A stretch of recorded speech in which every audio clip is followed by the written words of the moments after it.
Saturday, October 24th, 2020. Today is the day that my mother, Rosemary Bell, died. She died last night of an apparent heart attack. Not 100% sure what exactly happened. But the reason why I bring that up is because my mama didn't raise no bitch. And so to me, today signifies just yet another day to put up points on the scoreboard and to push forward. My mom, every single year, for Mother's Day, for Christmas, and for her own birthday, every single year said, get me the same thing. And that same thing was my happiness, or our happiness, meaning her sons, her 3 sons. My oldest brother Mike, my brother Chris, and me, the baby of the family, Mark. My mom just wanted us to be happy. Don't get me anything. I just want you to be happy. I just want to see your smiles. I want you here for dinner with me tonight. That's it. My mom was fun. She was funny. She was loving. She was patient. She was somebody that put a lot of time and effort into her children. And therefore, due to the time and effort that she put in, her children were able to get messages out to the world that I don't think she foresaw that to ever happen. I don't know if foresaw is a word, but I just made it up. If not, hey, today's a weird day. What can I say? Maybe I earn the right to make up a word or do something a little fucking different, right?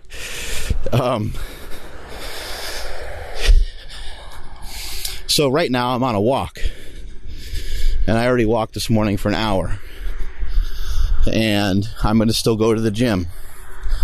And then from there, rather than drinking and smoking pot or getting into drugs or getting into weird shit,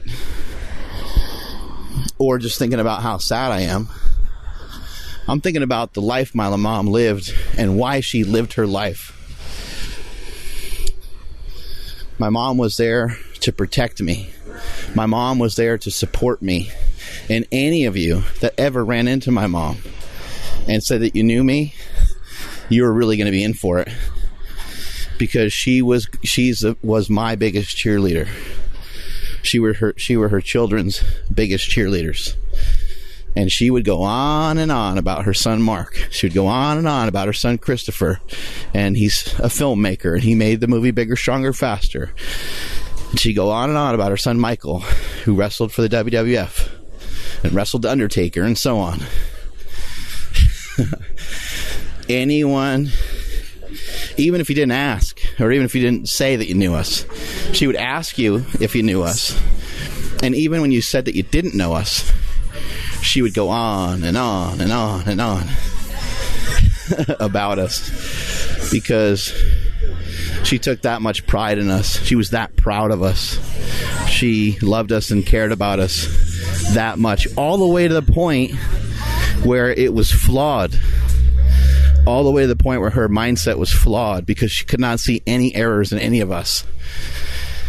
And she wouldn't really she sometimes wouldn't really tell you that you were wrong. She would say, oh, those stupid teachers gave you a D. Oh my God. She's like, they don't know you. She'd say stuff like that. It makes me crack up just to think about it now. Anyway, what I wanted to share with you guys today, because today's Saturday, and we got another edition of Saturday School. The show must go on. We got to keep pushing forward.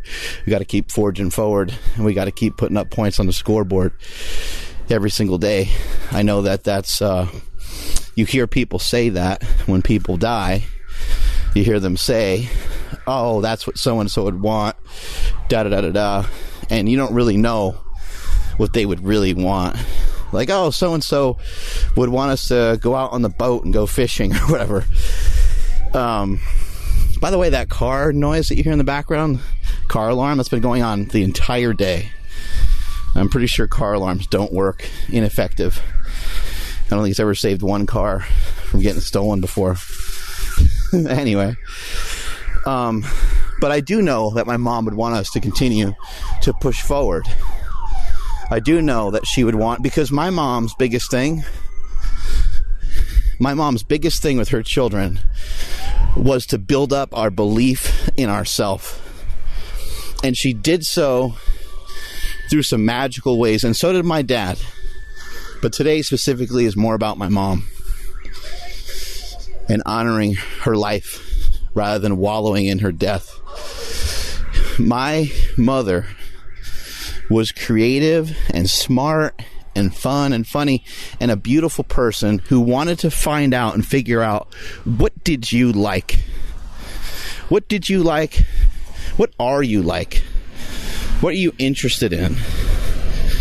Let's find your interest, because if we can find an interest, if we can find something for you to attach yourself to. My mom's biggest interest was God. She had tremendous faith. Even after having a shitty upbringing, she had tremendous faith. That faith allowed her to believe in herself enough to kind of pull herself out of a crappy life, pull herself out of what I would call like a loser mindset that I believe that her family suffered from massively. Her parents were addicted to alcohol, and because of that, the family was just a mess, as many of you have dealt with yourselves. And she dealt with a lot of pain through that. My mom's sister Terry died when Terry died when she was 9. My mom was like 13 or 14. I think my mom kind of almost raised her because her parents weren't there for a child the way that they need to be. And she died of leukemia. My mom's brother, Jonathan, he died of a drug overdose. So you can kind of see the impact, right? And then my mom's son, my brother, died of a drug overdose as well. So you can see the cascade of things, the cascade of crap that happens from having a crap upbringing and from having people make some bad decisions and bad choices and get addicted to shit. What it can do. It can really rip apart a family. But my mom had a faith in God. She had a belief. And my mom also fell in love with my dad. And that became her life.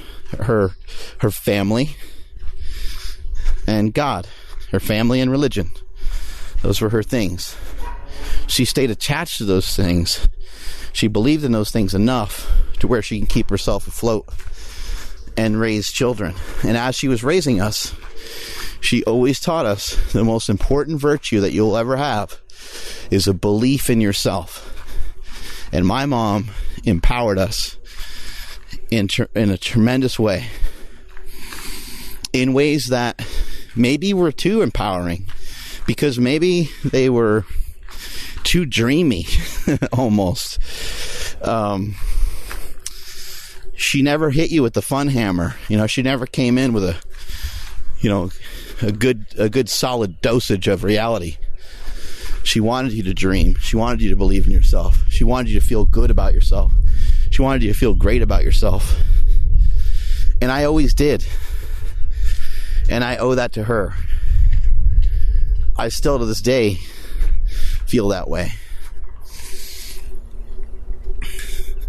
It takes a long time to build yourself up. When I was younger, I obviously didn't feel as good as I do now because I'm more mature, because I built things up over the years. But your belief in yourself is going to be the most important virtue that you could ever learn. It's the most important thing that you could ever expand upon. You have an opportunity to work on it. You have an opportunity to make it better. I think that sometimes maybe we think that It's something that you're just born with, and you're not. Your willpower, your desire, your interest level, your belief in yourself, all of these things can change. They usually change slowly and progressively. But one of the biggest things I think that has been a real game changer for me has been to realize that all of us, human beings, the human being that you are, and the power of your mind is where all of the answers lie. The answers lie within us. The answers are inside of us. If we will only have the strength to lean into it, if we will only develop the belief system that we can do it, if we can just figure out a way. My mom, I think, cared about that so much. I think it was so important to her because she didn't have that growing up. She was told by her parents that she was fat. And she was a little bit heavy at the time, but certainly not fat. And that caused a lot of problems and a lot of pain. Then my mom spent the rest of her life not believing in herself in that one category. And so she was unhealthy and heavier than she wanted to be pretty much her entire life. Now, you got to take responsibility for that. You can't just pass the buck. And I'm not passing the buck. I'm not passing the blame. But fuck, man, that doesn't help. You know, that doesn't help in life to start off with your leg and your arm tied behind your back. You know? Or it doesn't help to have someone point out your flaws.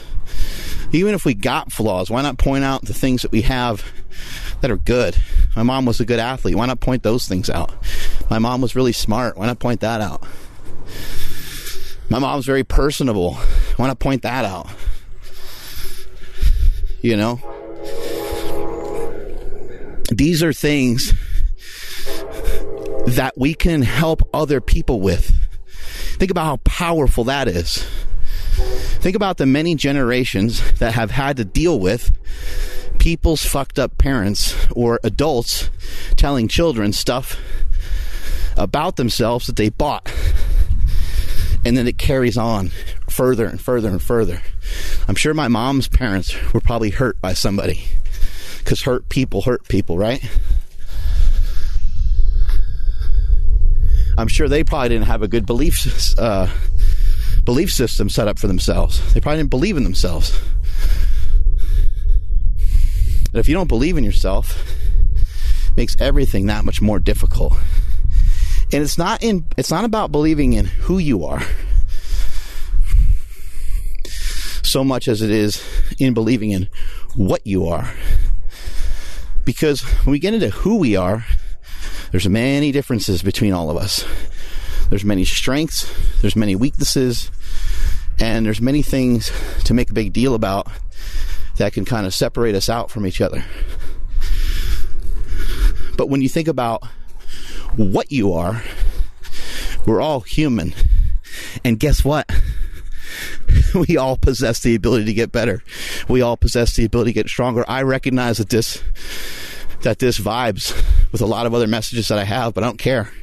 I'll talk about this every day if I have to. Because this needs to be known, and this needs to hit you right between the fucking eyes. Just like a rock shooting out of a slingshot. It needs to wake your ass up. Because you're not a victim. You are not worthless. There are no limits on what you can learn and know.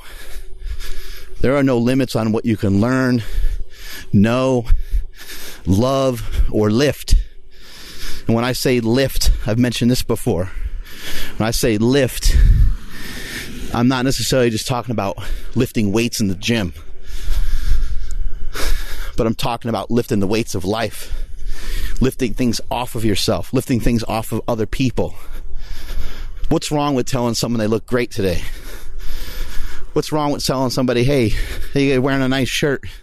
What's wrong with, uplifting? What's wrong with saying something uplifting? Hey, those are cool shoes. Where'd you get them? Those look nice. Wow, that shirt makes your eyes look nice. What's wrong? There's nothing wrong, Can we say these things to each other? Hey, have you lost some weight? What are we worried about with handing out? Let's not hand out bullshit. But if somebody's worked for it, why not give them a little vitamin? A little vitamin of belief. A little vitamin B. Slip them a little vitamin B. Hey man, when you're doing that exercise the other day, you looked great. Have you been working on that a lot? That looked impressive. I was surprised you were able to do it that fast. I was surprised you were able to do it with that amount of weight. You see somebody eating, and they clearly have a healthy meal in front of them. Fucking congratulate them. Say, hey, that looks like a great decision. What kind of plan are you on? Even if you don't know them, throw it out there. You might make a new friend. But you also may have stoked a fire in somebody. Maybe that person hasn't practiced some of these things before. Maybe they haven't gotten that deep into these things before. But maybe you can provide that spark. Once you have the spark, you can get the flame going. Once you get the flame going, you can get a breeze going. Get some oxygen into it. And get that stoked fire turning into a roaring blaze that can't be put out by anyone or anything. Our belief system is so powerful that it extends outward past and above and beyond science. It extends beyond rational thought.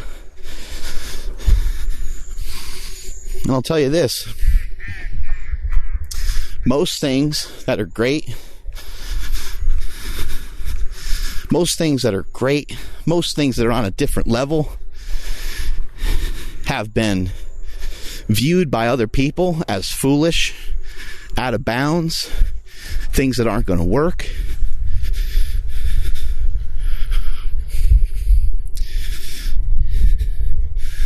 And guess what? Someone's belief in a project or in an idea or in a concept or in an invention like the slingshot, they held on to that belief long enough and strong enough to not let the doubters seep in. Don't let those doubters seep into your pores and seep into your bone marrow and make you as spineless and as useless as others who have so much self-doubt that they're paralyzed. You do not have to be like that. You do not have to be that person.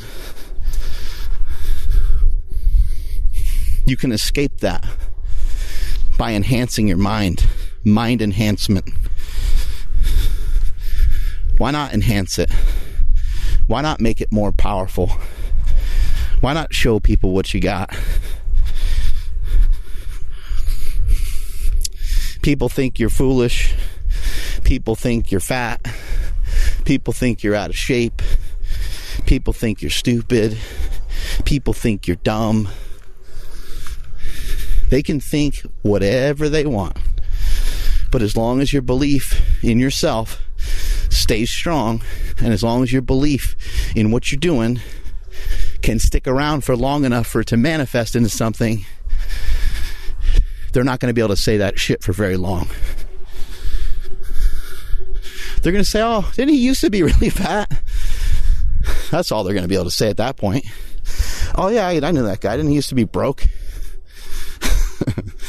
They're not going to be able to continue to talk about you in the same way. Let me also tell you that anything that is different, Star Wars, Harry Potter, different scientific theories over the years, look at some of the stuff Elon Musk does, right? He's going to have SpaceX, and he's going to make his own, his own spaceships going to Mars and stuff like that, right? And people are like, this is crazy, this is insane, it's not government issued, it's not, you're not NASA, you're not this, you're not that. The guy figures it out, right? Any of these people, any of these great people that we hold in high regard have had ideas and concepts that don't appear to have any rational thought to them at all. Why is that? It's because rational thought is not required for success. Rational thought might be too much along the lines of societal norms. You might just be thinking like everybody else. There's a saying that says if everyone's thinking the same, then hardly anybody's thinking. Like, that meant that one person thought one thing, then everybody else just went along with it. It reminds me of COVID-19. Nobody thought anything. You guys may disagree or agree, I don't know, with some of this stuff, but you look at there's one country out of all of them, pretty much.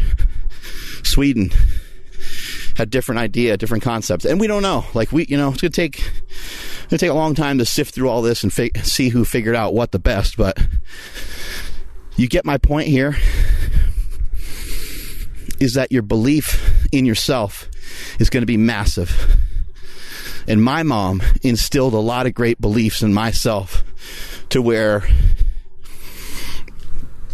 if I viewed myself as, if I was ever up against anything that was really, really tough, I could always tell myself, you know what?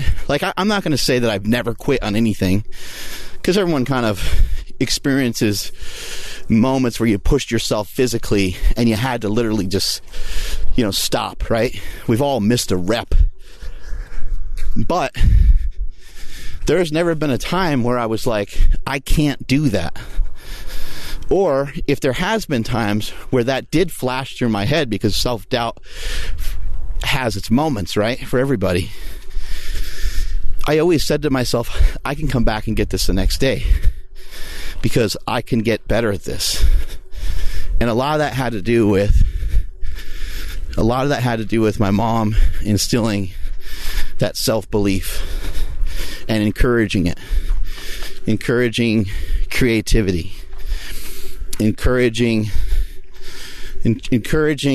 messing around with different things to see what you enjoyed and see what you liked, because your interest level is going to be one of the biggest markers. Just flat out, your interest level is going to be one of your biggest markers to determine how successful you are at something. And the reason is that you have to hold on to that for a long time. You have to hold on to whatever it is that you're doing for a long time to be good at it. You want to be good at something, good. Put some time into it. Hit it up on the weekends. Maybe throw in a Wednesday as well. Hit something up 3 days a week. Golf or whatever it is. You can be pretty good at it. 2 hours a pop, 3 hours a pop. You'll be good. But if you want to be great at something, if you want to dominate, it's going to take everything that you got and then some. It's going to require a lot of time. It's going to require a lot of effort. It's going to require a lot of blood, sweat, and tears that other people probably don't want to even think about. It's easy for someone to say, yeah, I'd love to be able to hit a ball like that. And then you say, here, hold the club. Swing it 14,000 times and let me know how much you want to have a swing like that. Because that's the kind of effort that it takes to pick up a skill sometimes. And if you hold on to your belief that you'll be able to do that one day, then you can hang in there for long enough to be good at it and to eventually acquire enough skill to be great at it. Saturday, October 24th, 2020. Unfortunately, this is the end of the road for my mom. And I'm able to talk about it in this way, also, due to some of my beliefs, some of the things I've learned over the last several years in studying Stoicism and in studying how I interpret things. My mom's dead, right? She's gone. I don't get to actually physically see her, but I can see her every single day in my head. I can hear her voice in my head for as long as I want. And I know this because of dealing with death from other people in my life that have died. This is something that you can actually do. I have a memory. I remember her. I'm going to remember a lot of the things that she taught me. A lot of the things that she taught me, I might not even remember, but they're instilled in me. They're within me. They're part of me. She's literally part of me. She's part of my genetics, part of my genes. So mom isn't physically with us anymore. You don't get to see her. You don't get to hug her. You don't get to kiss her, right? But she's literally part of me. She's part of my brother. She's part of the thousands of people that she's touched over the years through church and through family and so on. But from a more literal sense, she's part of me because she's part of my genetic code.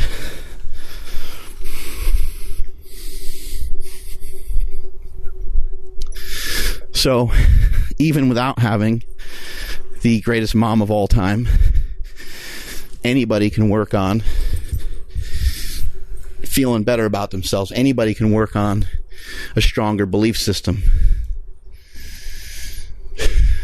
The easiest way, in my opinion, is to do it physically and to have that physical part seep into the mental side of things. Start out by trying to walk or trying to run, depending on your level of fitness, or lifting. I'm sorry, let me get rid of the word try. That'll be another future one. Another future Saturday school. Try not. But do different things. Walk a half a mile. Then when you're able to walk a half a mile, see if you can walk 3/4 of a mile. See if you can walk 1 mile. See if you can increase it over time. See if you can walk the same distance a little faster. Things like that. You'll be able to do it. You'll be able to do it because you'll be able to do it progressively, because the human body is very adaptive. I'm going to finish on this note. I want you to understand this, if I didn't say it already, or if I said it in some other slightly different terms. I kind of meant to say it more this way, but humans are the only one that have a consciousness the way that we have it, or at least we think at this point currently, right? We're able to make decisions and make choices that are different from what we see animals doing. Our mind makes us more powerful than any other creature on this planet. Use that to its fullest extent. Examine that. Build it. Make it grow. Make it stronger. Train it. There are ways of doing it. And you can get it done. It's going to take time. And it's going to take a lot of effort. But believe me when I tell you, it is going to be worth it. Strength is never weakness. Weakness is never strength. Catch y'all later.